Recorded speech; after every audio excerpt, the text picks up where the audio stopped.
the another problem which was not taught to you is this problem. Again, this is sent for circulation. I hope you have copied it. X Limited proposes to acquire Y Limited. So X is the acquiring company, Y is the target company.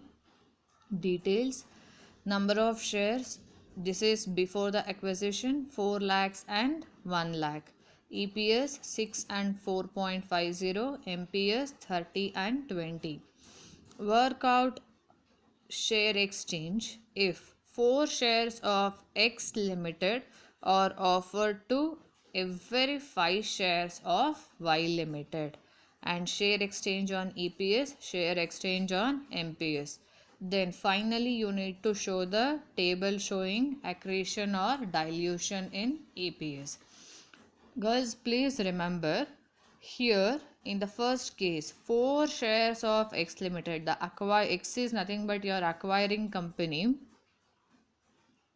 and Y is nothing but your target company. Here for every 5 shares of this company, of the target company, the acquiring company is giving 4 shares.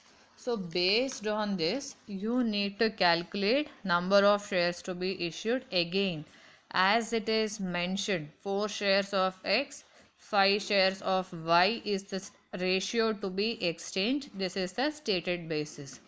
So how many shares to be issued? 4 shares of X will be given for 5 shares of Y. So 1 lakh into 4 divided by 5, which is 80,000 shares will be issued for the target company. Now you need to calculate share exchange on EPS, share exchange on MPS. The problem has details of both EPS and MPS. EPS is 6 and 4.50 respectively.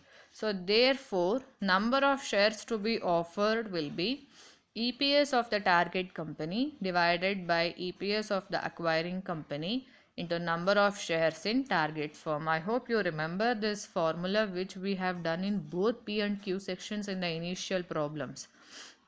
If EPS is the basis, take EPS. If MPS is the basis, take MPS. Whatever is the basis, you are going to change it in the numerator and the denominator, and accordingly you are going to calculate your share exchange. So normally share exchange will be whatever is the criteria given of the target company divided by of the acquiring company into number of shares of target firm or the target company. That is how share exchange is calculated. Now EPS of the target company is 4.5, of the acquiring company is 6 into 1 lakh shares are there in the target company. So that we have taken 4.5 divided by 6 into 1 lakh shares, which is 75,000. And share exchange on MPS. What is the MPS of both companies? 30 and 20 respectively. So target company has MPS of 20, acquiring company has MPS of 30 into 1 lakh.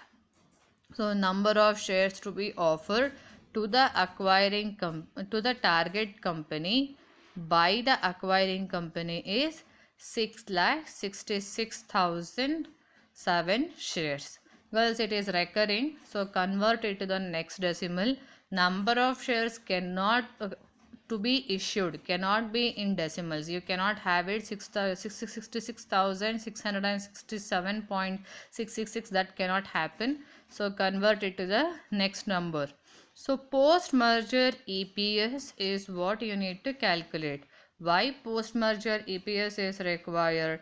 See here, the problem says the fourth question is table showing accretion or dilution. Accretion is nothing but increase, dilution is nothing but decrease in EPS.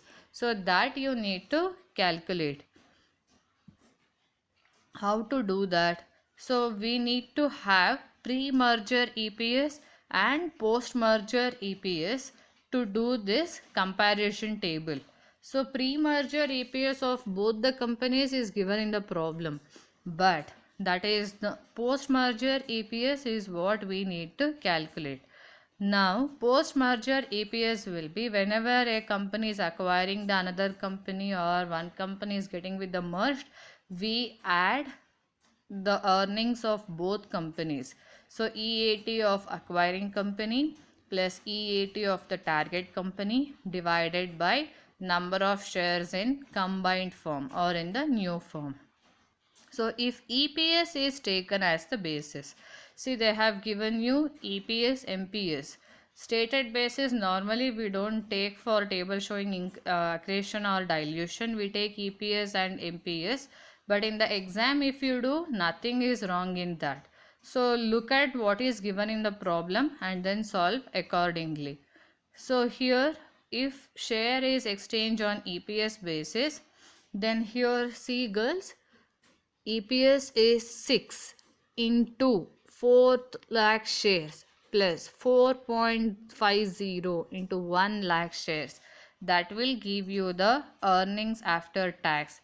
This is the earnings available to equity shareholders. This is number of shares before the acquisition. Multiply both divided by number of shares after your acquisition or merger will be 4 lakh in the acquiring company. To the target company you are issuing 75,000 shares. So add both divided by 4,75,000 shares, which is rupees 6 per share. Similarly, if share exchange is done on MPS basis, 24 lakhs plus 4,50,000 divided by, on MPS basis 66,667 shares will be issued, which will be 4,66,667, which is 6.10. Now you calculate your or do the table showing accretion or dilution of EPS. Two bases, EPS, MPS. Post merger it is 6. And girls, whenever they are getting merged, even for the target company your EPS will remain same, it doesn't change. Even in case of share exchange on MPS basis, 6.10 and 6.10. Pre-merger EPS as mentioned in the problem is 6 and 4.50. We have taken accordingly.